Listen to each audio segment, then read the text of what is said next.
Olá, vamos dar mais um passo nessa preparação para o Natal? Lembrando que o que nós fazemos exteriormente nessa época do Advento tem seu significado, né? Mas é apenas uma imagem, uma correlação daquilo que a gente pode fazer em nós mesmos, no nosso íntimo, para nos prepararmos, né, assim, adequadamente. Ou seja, a gente está aqui despertando a nossa atenção, né, assim, associado até no gesto, né, de acender a vela, de trazer à luz aspectos do nosso desenvolvimento que estão representados nessa história, que vai ganhando elementos a cada semana, para que a gente também tenha tempo, né, de amadurecer esse sentido até que outro nos alcance. Tudo no seu tempo, um reino após o outro. E assim, então, após acender a vela azul, a verde, a gente agora vai acender a vela amarela e trazer essa terceira parte da história. Então, confira agora o que está chegando.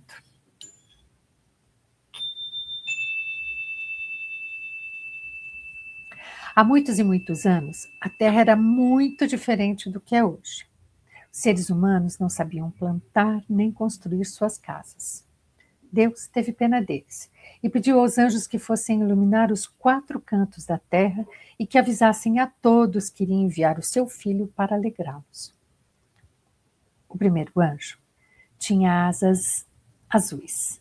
Ele queria iluminar as grutas e as cavernas. Pediu ao sol raios de luz e os levou até lá. Os anõezinhos até hoje usam esses raios de luz para colorir as pedras preciosas. O segundo anjo tinha asas verdes. Ele saiu do céu bem cedo, mas como voava muito devagar, só chegou à terra ao entardecer.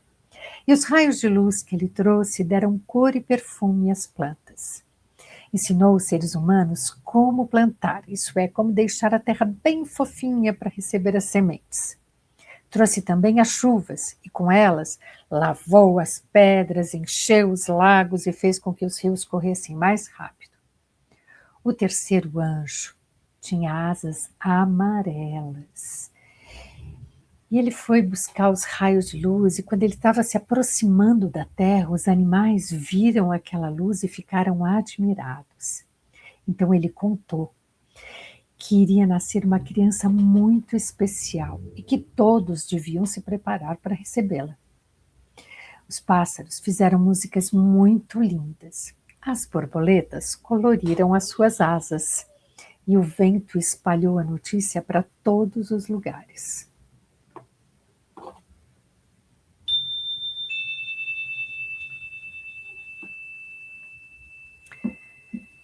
Então a gente acessa aqui um outro reino, né? E traz um animal para a coroa do advento, traz os animais para o presépio. E nesse terceiro domingo, né, chega a vez da gente se curvar para esse aspecto animal e lançar luz sobre os nossos instintos, os nossos impulsos, os nossos desejos. Cabe muito bem nesse terceiro domingo a gente lembrar de uma outra história. É uma história que diz uma conversa, né, sobre um sábio e o seu neto.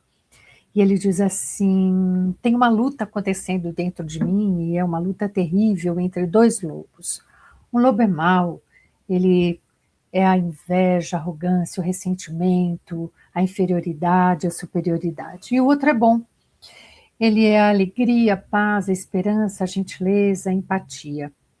Aí o neto fica ali pensando por uns instantes e pergunta para o avô: e qual lobo vence? E o avô responde: aquele que o alimenta mais. Então essa história, né, ela pode nos levar assim, para pensar quais são as características mais frequentes dos nossos lobos, né? Então a gente tem prazer, alegria, bem-estar, solidariedade, otimismo, também tem melancolia, ansiedade, irritação, impaciência, desânimo, né? O que cada um carrega. Qual deles é alimentado com mais frequência? Qual que está ganhando mais força? Como você tem reagido com mais frequência? Então preste atenção nessa força que te move, nas suas emoções, nas suas paixões, né? Como fazer com que esses lobos também não lutem mais, né? O que que precisa fazer para que eles convivam, né? E isso faz a gente refletir também como é que eu tenho lidado com o que eu sinto, né? E como que eu respeito isso em mim e naquelas pessoas que estão à minha volta. Nessa jornada do advento, né, em que, como eu tenho dito, é um caminho para permitir o surgimento do que é divino em nós, e a gente vai deixar de lado a pretensão da iluminação dos grandes mestres, né? Mas como é que a gente pode lapidar os nossos excessos, né? Como é que a gente pode transformar a nossa pedra bruta? Como é que a gente pode regar os nossos potenciais mais criativos e solidários, menos reativos, individualista, né? Como é que a gente pode lidar com as próprias feras, né, para que o ideal que eu tenha de mim, né, fique um pouco mais próximo e acessível, né, para que eu me manifeste com mais coerência com aquilo que eu trago no meu íntimo, né? Então, essas são algumas das reflexões para essa época do advento, e eu desejo a todos uma ótima semana e até a próxima.